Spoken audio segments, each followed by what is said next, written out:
Danas pričam s Katarinom, majkom male Lotte. Ovo je jedan iskreni razgovor o tome kako izgleda život kad obična hrana postane najveći problem. Prolazimo kroz strogu logistiku, čitanje deklaracija, borbu sa skrivenim glutenom i o tome kako celijakija potpuno mijenja pravila igre za cijelu obitelj. Ajmo u fotelje.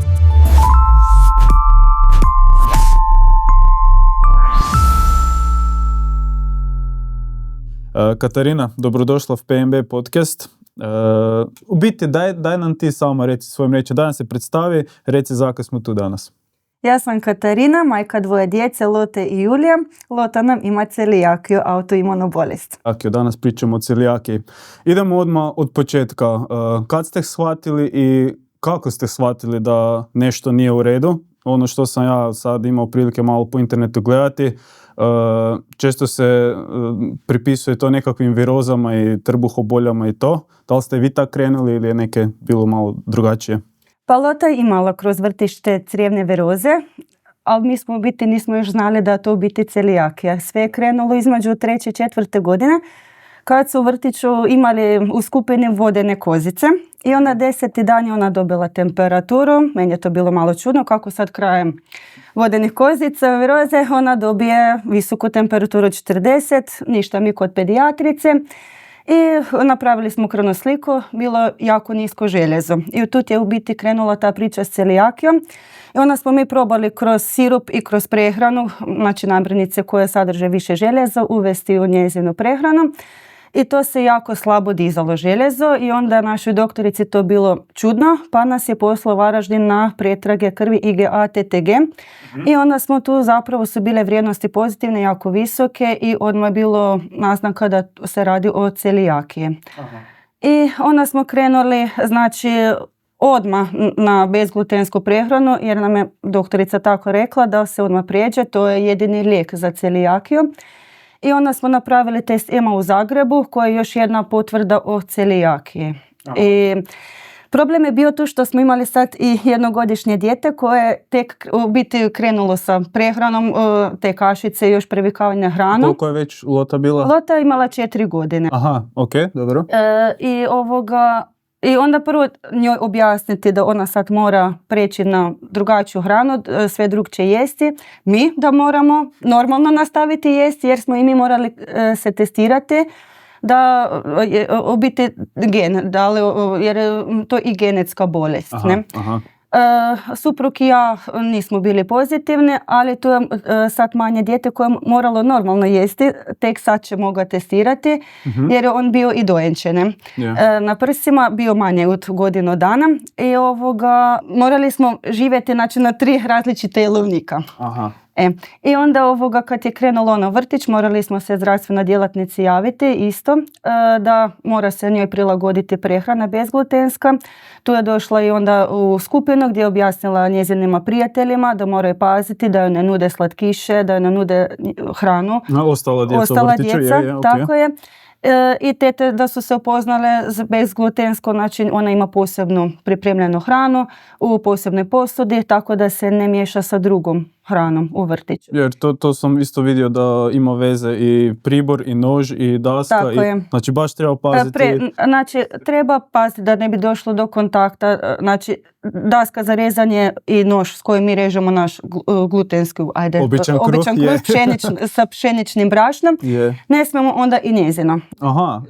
Da se ne kontaminira. I rekla si malo prije, to je jedini lijek.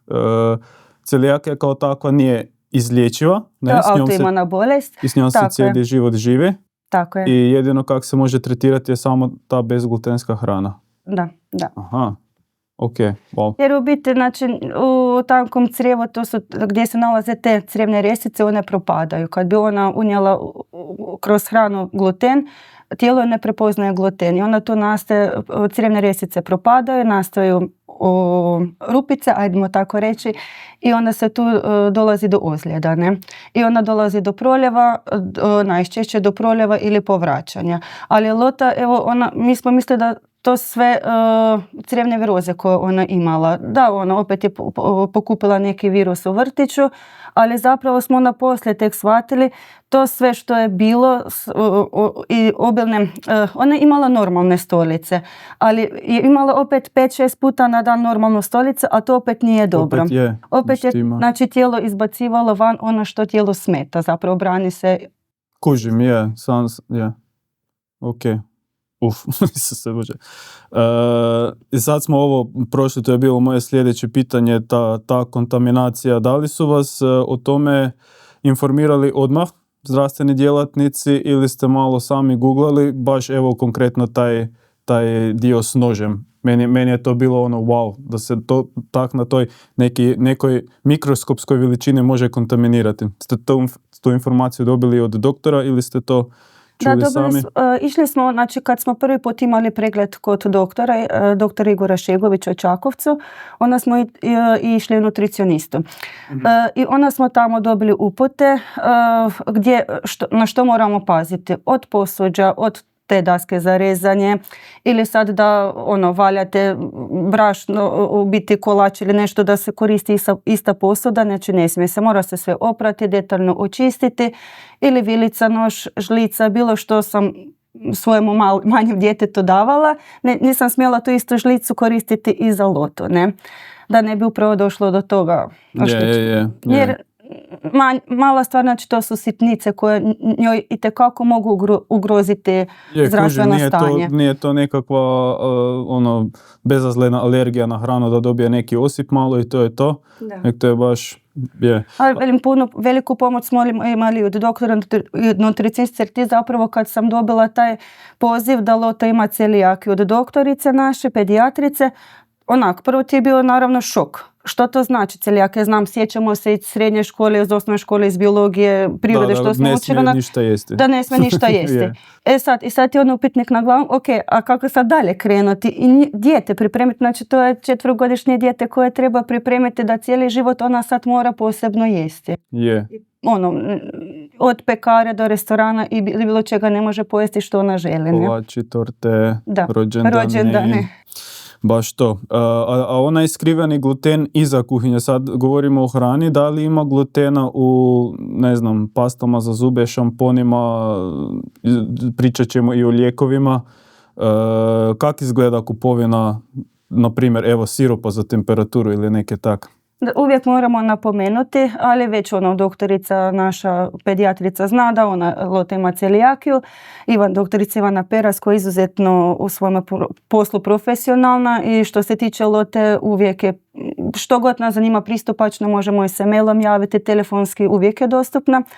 I ona nam je isto tako objasnila da pripazimo, znači kada kupujemo od šampone, kozmetike, pogotovo sad te curice, one koriste i te meleme za usne sjajila, znači isprobavaju one to. I zapravo samo po sebi to nije opasno, to je na koži, ali ako bi ona to sa usnicama sa slinom u sebe unijela, onda bi bio problem. Znači u svemu je. Da li sve žitarice sadrže gluten? Ne. Tih par samo ječam, zop, pšenica, kuskus. Budemo to stavili u opis točno koje su, pa da se ljudi mogu pogledati. Daj da se vratimo na te rođendane. Da li, jer sad je sad se više rođendani ne slave doma, nek se ide u te igraonice. Kako su igraonice opremljene s tim bezglutenskim proizvodima, tortama i to, ili si morate sami nositi? Kako to izgleda? Uvijek sami nosimo, ali u biti, evo što moram pohvaliti, roditelji iz skupine, iz Lotine skupine, oni uvijek mene pitaju što Lota smije jesti, što ne smije. Uvijek onda i oni pripreme posebnu hranu za nju, ali uvijek ja, ako slučajno netko bi zaboravio, donesem posebnu hranu koja se ona pojede. Nažalost, to je jako puno djece. I sad netko je i možda alergičan na neke lješnjak, klasika kikiriki. I onda uvijek se dogovorimo o skupini. A ovako što se tiče rodbine, već su svi upoznati da od obitelji i rodbine, prijatelja, već su upoznati sa situacijom od Lote, pa oni uvijek pripremaju u posebnoj tavi, posebnoj posudi ili grilu, što već pripremaju taj dan. Uvijek ima posebnu Bez glutena. bez glutena za Kako je uopće to loto. trajalo? Kako dugo je trebalo familiji da prihvati to? Kak ste ih educirali? Kak je dugo trajao taj proces da skuže da nije to za frkancije, nek da je baš... Još učimo svi, ali Aha. dobro, već smo se sad polako naviknuli. Super je što u dućanama ima na posebnim policama označeno gdje je bezglutenska hrana. To je obično klas pšenice prekrižene. Da. To znam vidjeti. A ostale proizvode uvijek čitamo. Može sadržavati gluten, jaja, kako već te naznake imaju u opisima. Tako da ili čitamo, ali obično su to hrana uvijek, da li je to smrznuto, pomfrit ili gotova jela, onda već imaju prekriženi taj klas pšenice, znak. Tako da to je najlakše. A opet i taj kruh koji se kupuje bezglutenski, mislim da je to bezgluten, ali opet je tu nezdravi sastojci, što su nas i nutricionisti napomenuli. Taj kruh ne može 6 mjeseci imati rok trajanja. Kruh bez glutena ima 6 mjeseci. Neki imaju po 6 mjeseci. Tako da je to bolje da sad već i ti poluprofesionalni mikseri, pa bolje da mi doma njoj pripremimo. Makar ona još mala, ona za sebe niti ne pojede. Tom djetetu još nije sada bi pola kile kruha ili nešto bilo. Trebalo. Tako da super su prihvatili. A jedino što je problem su te rođendanske torte. Sad su to se ukrašavaju sa tim raznim naljepnicama da to izgleda fancy šmenciš. I sam izgled nju privlači. A ja uvijek ili muffin ili nešto što si želi taj dan pojesti, posebno je pripremim da ona ima za sebe. Ali nju privlači taj oblik torte, to je jedino. Ona možda bi jedan po dva put taj šlag stavila u usta i to je to. I to što sam još htjela reći za ove, problem su i gotove juhe, to isto začine, isto mogu sadržavati gluten, sladoled. Dosta toga ima tragovima taj gluten, jer u biti tvornicama ne doni cijelu proizvodnju, taj mlinac što zbog brašna. Da se vratimo samo na dućan. Govorili smo o hrani u dućanu. Općenito hrana sve dalje sve skuplja. Da li su ti bezglutenski proizvodi isto? Da, skupo je. To je problem, makar imamo mi i taj 10 kg brašna što dobijemo na recept uz neku nadoknadu.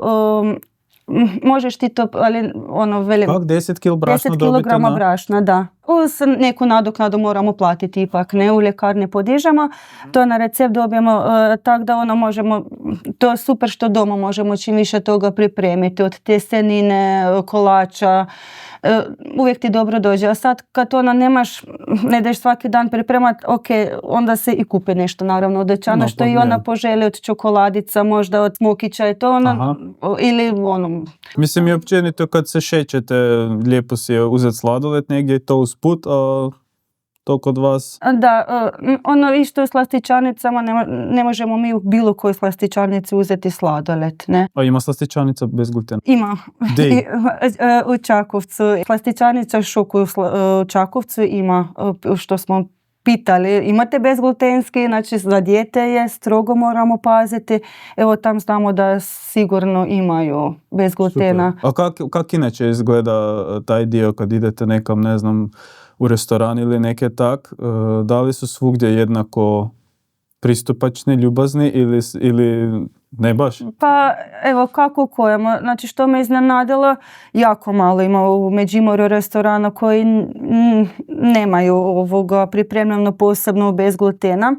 I onda mi uvijek napomenemo, molim vas, imate li, sad kad smo na vjenčanjima, pričesti firme ili to kad idemo, onda napomenemo da imamo dijete koje ne smije konzumirati gluten, da li možete pripremiti posebno. To je super kada mi prije imamo pripremljenu hranu i onda se zna isto kao i vegetarijanci tako napomenuju u kuhinji da ne smiju ili je izbor njihov da ne jedu.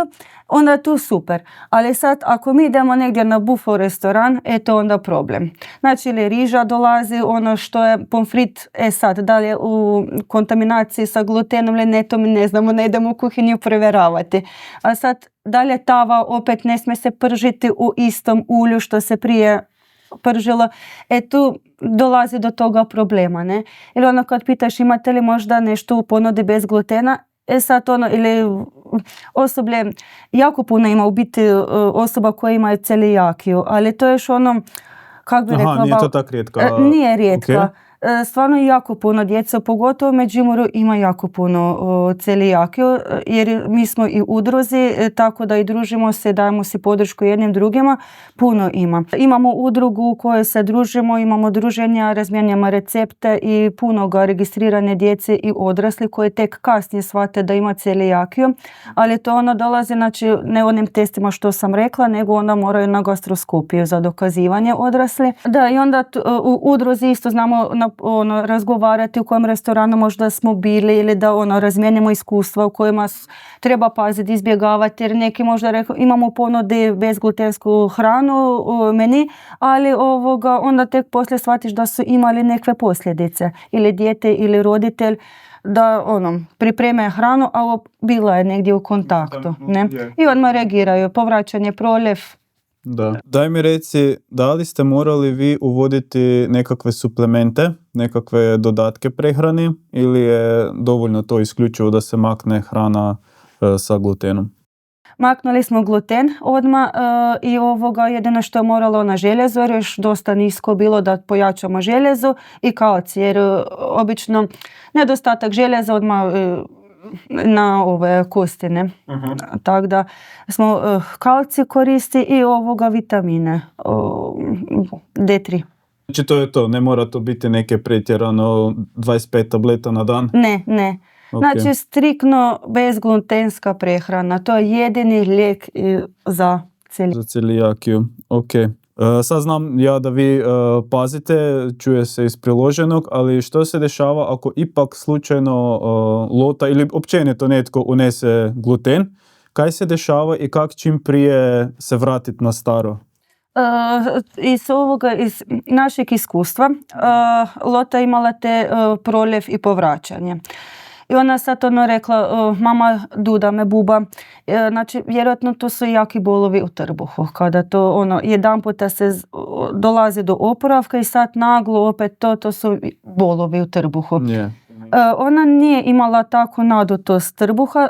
Jedino što smo kod nje primijetili je bio dermatitis. I dan danas taj dermatitis. To je isto jedno od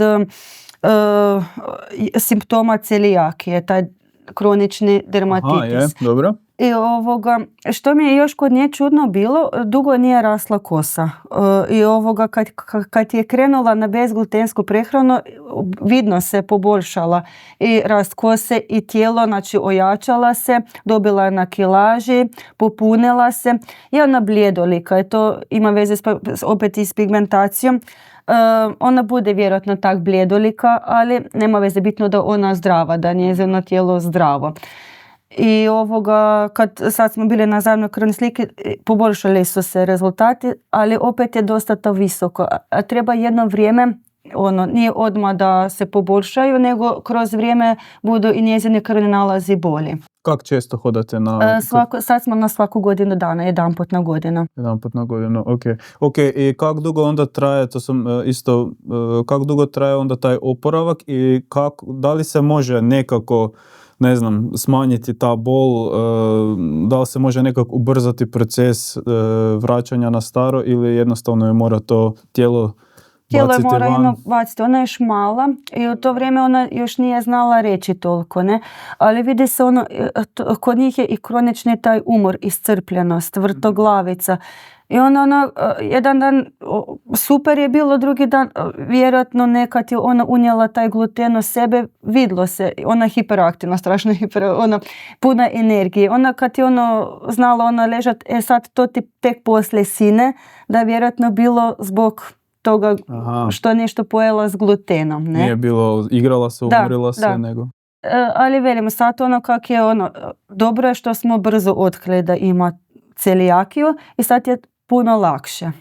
I daj mi još samo reci, vi kao roditelji, kak je kod vas dugo trajala ta prilagodba, da li još uvijek traje, kako se snalazite u tome, da li kupujete hranu na jednom mjestu u većim paketima ili imate već, znate usput di kojih dućanka ima, kako to Da, već izgleda. smo se uhodali dosta, već pratiš police.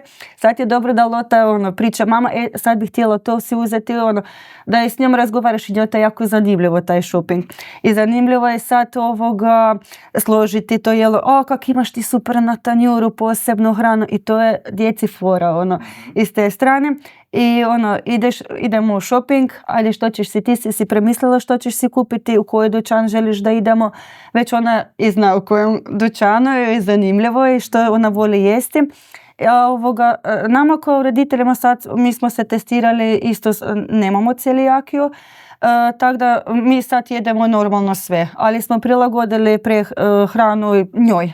Jedete i s njom bezglutensko? Da, jer je i lakše, i fino je, i ukusno je, je malo drugačiji ukus. Treba sad nama se naviknuti, jer mi smo naviknuti na nešto drugo. Ali njoj je puno lakše sad i okusi bude lakše kod i odrastanje. Ali tu je sad još manje dijete, Julija, njega moramo normalno hraniti da ne bi bio negativno pozitivan taj test. Ne? Ako bi on sad prešao na hranu bez glutena, onda bi moglo doći do lažnog, da bi bilo biti da nema celijakije. Da. A zapravo ima, ne? Jer mu već tijelo je naviknuto na bez glutena, ne? Tako da on normalno jede sve do testiranja, onda ako mi se sve pojedemo, tako da nije da smo nekvi izbirljivi, niti Lota ne izbirljiva, tako da nas, prilagodili smo se više njoj.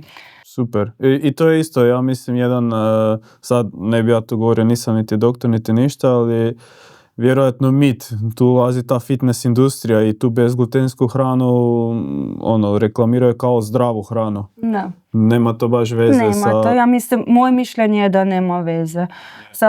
Svakome je na izbor, ali mislim da isto tako jednako ako pojedeš, ne znam, taj bezglutenski kruh u obilnim količinama, naravno isto da budete, ili bilo pecivo ili nešto da jer nije taj gluten nezdrav, nego jednostavno tijelo ga ne može probaviti. Tako je. Okay. Prijateljica mi je nutricionistica i ona je rekla za tu kolegica je htjela smršaviti. Dobro. Cimerica u biti na fakultetu i onda je ona prešla na bezglutensku prehranu, kao ona bude sad smršavila, ali nije niti vježbala. Došlo do toga da nije neke rezultate dobila sada ona zmršavila ili nešto. Isključivo zbog glutena. Da, glutena. Ono što je isto tako laktoza. Mi smo morali izbaciti radi Lote i laktozu. Dolazi do nadutosti, ne trbuha. Isto tako i pšenica. Znači dolazi do te, koliko sam upoznata, kako mi je i ona sama rekla, do nadutosti trbuha. Znači pa želite čim manje. Da, i ona dolazite do te sitosti da ti je teško probavljivo. Nama je teško probavljivo. Isto tako, pojedemo picu ili nešto, poslije se osjećamo kud sad baš znoj. I teški smo se, tako da isto kad ja sad Lotinu pojedem picu, puno je laganje, upravo radi toga pšeničnog brašna. Isto tako kao prijateljica jedna koja je isto celijakičar, krenula je na fakultet i van je studirala i sad kako i učiš, pripremaš se za ispite, nije toliko imala vremena sebi za kuhanje. I baš u Budimpešti studirala i kod nje se desilo to što je kupovala te gotove bezglutenske proizvode. A njoj je to onda došlo do toga da si oštetila želudac. Jer opet nije zdravo stalno kupovati te pripravke koje su već gotovi. Isto kao i mi. Ne možemo stalno gotovu hranu jesti. Bolje je da isto što je nutricionistica rekla, cjelovite žitarice, cjelovite voće, povrće, bolje koristiti zdravlje. Ne? Zapravo i mi isto tako čim više domaću hranu pokušavamo uvesti i uvodimo u našu prehranu, da znamo da je to provjereno, da nije bilo negdje u kontaktu sa pšenicom, ječam raži, ne da koje ona ne smije. I zaboravio sam pitati prije, zanimaju me ti simptomi, nešto si spominjala, osipe, kožu, znači nije to, mogu se vidjeti simptomi drugdje. Znači, kod osoba s celijakijom različiti su simptomi. Kada sad i udruzi razgovaramo, čula sam svakojaka iskustva roditelja od jakih bolova, pogotovo kod curica, i dolazi do promjene opet i u pubertetu. To ono što su nam, ima tu lota i nekve, kak bi se reklo, napadaje zašto to sad ne smijem jesti, histeričnost i to. To bude i bit će toga jer ona još dijete, a i u pubertetu vjerujem kad bude ona se još i ta promjena i hormonska i to sve skupa razvijala i tu bude ona dolazilo isto možda do problema da sad ću si možda to pojesti do inat ili nešto, možda ne bude, ne znam što nas još s njom čeka. Isto kao što mi je rekla kolegica iz udruge, ona ima potpuno kćeri koje imaju celijakiju, jedna ima simptome, znači ona pojede gluten, odmah povraća proljev, odmah osjetljivost, jako velika svjetlotama, glavobolje, nesanica, znojenje, dok druga djevojčica dok je pojela nešto s glutenom uopće toga nije imala. A isto ima celijakiju. Kod osoba različiti su simptomi i stvarno to je vjerojatno bolest sa 1000 lica. Ne znaš kako će na koju osobu gluten djelovati i kako će se organizam protiv toga glutena zapravo štititi. Grdo je to, ne vidi se na osobi da ima celijakiju i koliko je to zapravo ozbiljna stvar jer nam izgledaju tipično, normalno.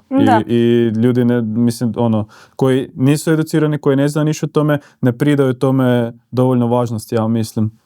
Sad kad smo o tomu svemu razgovarali, zvuči mi kako da postoje vjerojatno ljudi koji ne znaju da imaju celijakiju, jer veliš da na nekom se vidi izrazito, na nekom se baš i ne vidi.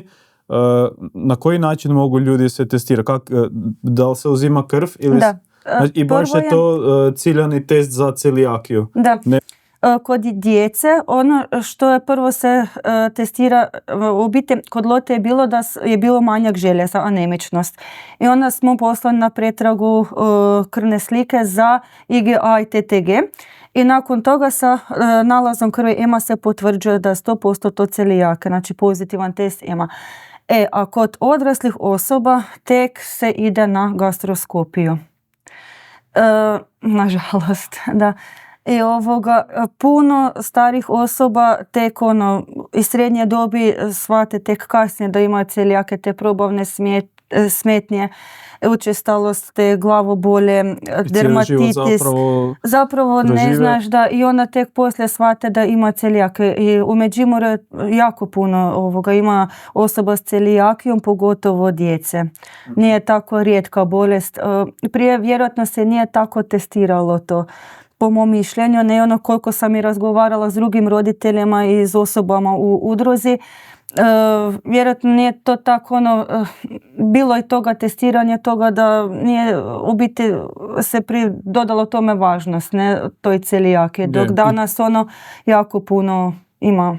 I u toj udruzi vas je puno? Da, puno je članova. I vjerojatno svi ovi koji nisu u udruzi, daj mi recimo kako se zove ta udruga? Udruga oboljelih od celijakije sjeverozapadne Hrvatske s predsjednicom Mariju Goričanec koja je izuzetno dobra osoba, isto nam je puna savjeti, imamo i te radionice, druženja, tako da i puno informacija možemo dobiti u udruzi i iskustva među sobom, i razmjena recepata i stvarno tu smo radi druženja i da jedni drugima budemo potpora, možemo zatražiti bilo kakve savjete, imamo radionice, imamo predavanja, tako da je to isto možemo više o tome saznati i koju hranu koristiti, koju ne, uvijek smo upoznati.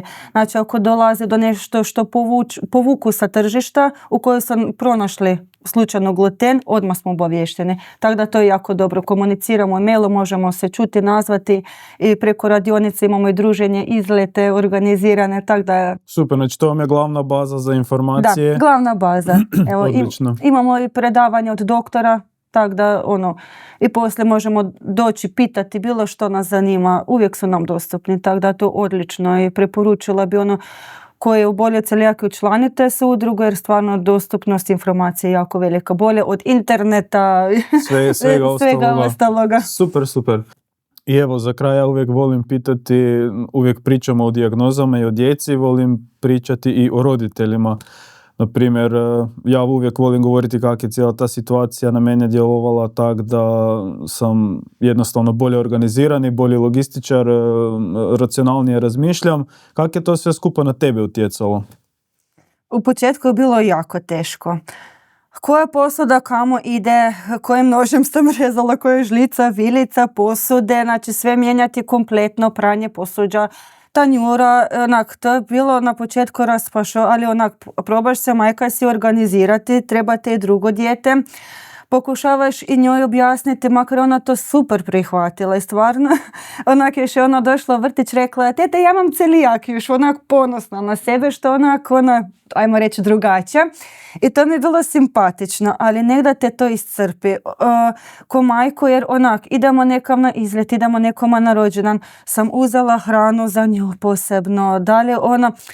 Pazi da ne dira, da ne dira, da ovo, ona, na početku to bilo puno teže, sad kad je ona starija je lakše, i ono, ali uvijek je ta nesigurnost, još tako negdje pojede, ona, i pogotovo kad ide nekamo na prespavanac ili bilo kam negdje, ono, na druženje neko ili to rođen, ja samo da nešto onako podsjesti, grč, da li će biti sve u redu i onak poslije mi roditelji pitamo, Lota, je bilo sve u redu, nisi uzimala nikakve slatkiše, si pitala tetu u vrtiću da li slobodno to uzmeš, su prijatelji pazili na tebe, a djeca su zapravo tako jednostavna. I pokušavala sam samo sebe, nemoj to raditi, ali vjerujem da svaka majka želi za svoje dijete najbolje i to je drugo dijete koje me treba dalje i onda onak taj stres, ok, idemo to smirimo sad, idemo se pomiriti, to je prvo bio šok, ok, Lota ima celijakiju, ali idemo se posložimo, sad i u kuhinji, Lota, hoćeš li me pomoći, idemo kolače, i probaš u nju uključiti čim više od to, Lota, daj molim te, daj si sad spremi što bi ti htjela ponijeti sa sobom, što bi si htjela umjesto torte pojesti, idemo na rođendan, da si uzmi slatkiše koje bi voljela tamo jesti i tako da ona, i više i nju pripremamo da ona odraste i da bude u budućnosti kad bude u srednjoj školi ili na fakultetu ako bude, da bude znala se osamostaliti u tom smislu da uvijek ima nešto za prigris sa strane ili od sokova, isto tako od sokova, ne smije ona bilo koji sok uzeti. Ok, uzmi si bočicu vode i idemo. I ona ima spreman taj jedan ruksak za sebe da zna, aha, tu je moje bez glutena, ja sam sigurna. Da ne bi onak bilo, nema ništa, šta sad, traži dućan koji ima bez glutena. I tako da i suprug je bio jako velika podrška o tomu svemu. S druge strane, na šaljiv način nju i jer je to dijete onak, vidi kako imaš poseban tanjur složenu hranu, da ja malo probam, hoćeš li dati mene malo, ona onak bi ne dam ti, imaš svoje, moje posebna hrana, moje bolje skuhano, fino i tako da iz te strane onak smo nju. I da bude teško, vjerojatno i bude teško. Možda bude i bilo i plaća zašto ja to ne smijem jesti kao moji prijatelji. Bilo je tu i histeričnosti, kako bi rekla. Ali onak probaš smiriti i je ti teško. I žao ti je toga djeteta što ona sad tu lizalicu ne smije, što i ostali imaju po rođendanima. Je ti teško i žao ti je tog djeteta, ali probaš onak uvijek biti ti pozitivac, da tu pozitivnu energiju na nju prinesemo, da i ona bude smirena i ok. Da, idemo dalje. Da to prihvati, idemo dalje. Ubriši suze, nije to ništa, ti si super djevojka, celijakičar, idemo. Tak treba i mislim da je to zapravo najbitnije u cijelom tom svijetu, općenito svih roditelja, njegovatelja, da ne paničare, da se nauče biti staloženi, da prvo, kako si rekla, prihvate od početka odmah. Od početka. I onda budu i djeca tak. I evo, za kraj, pitanje koje uvijek pitam roditelje, savjet drugim mamama, tatama, ako su sad upravo dobili dijagnozu da im dijete ima celijakiju, nekakvi početci prvih par tjedana, da im skratiš put, možda neki savjet? Slušati doktore, nutricioniste, evo, krenuti na bezglutensku prehranu i biti podrška svojoj djeci, hrabriti ih da nije to ništa strašno, samo da trebaju paziti da je to za njihovo dobro. I ništa, hrabro dalje, polako, sigurno paziti, učlaniti se u udrugu jer stvarno može puno toga naučiti i evo, meni je super jedna i aplikacija na engleskom je registar bezglutenskih proizvoda za skeniranje, brzo ako se trgovini nisi siguran, zguglaš koje namirnice sadrže gluten, koje ne sadrže, prva pomoć super. I onda čim više doma kuhati domaću hranu koliko god se može, imamo stvarno brašno, mjesiti, tjesteninu i čim manje koristite te neke začine, jer u biti u začinu opet je taj skriveni gluten, ako se može, stvarno sad ima puno i tih začina već bezglutenski, ali probati cjelovito i to je najbolje i biti podrška djetetu, ja bih tako rekla, da je to, da ima puno djeca, da ima puno osoba s celijakijom, da to nije ništa strašno i da samo hrabro dalje i bezglutenska prehrana je jedini lijek i tako da bit će sve u redu. Ok, ja bih s time i završio. Hvala ti na gostovanju. Vidimo se. Hvala vam što ste nas pogledali do kraja. Nadam se da vam je ovaj razgovor s Katarinom pomogao i možda olakšao neke vaše svakodnevne borbe. Ako želite doći u podcast ili poznajete nekoga tko bi želio i trebao ispričati svoju priču, javite nam se. Možete nam pisati na Facebooku, na Instagramu ili ostaviti poruku tu dolje u komentarima, kako god vama najviše paše. Ako vam je ovaj naš projekt koristan i želite nas podržati, za sad je sasvim dovoljno da stisnete taj like, share i subscribe. Tako nam trenutno najviše pomažete da ove teme dođu do roditelja kojima su stvarno potrebne. Hvala vam još jednom i vidimo se u sljedećem.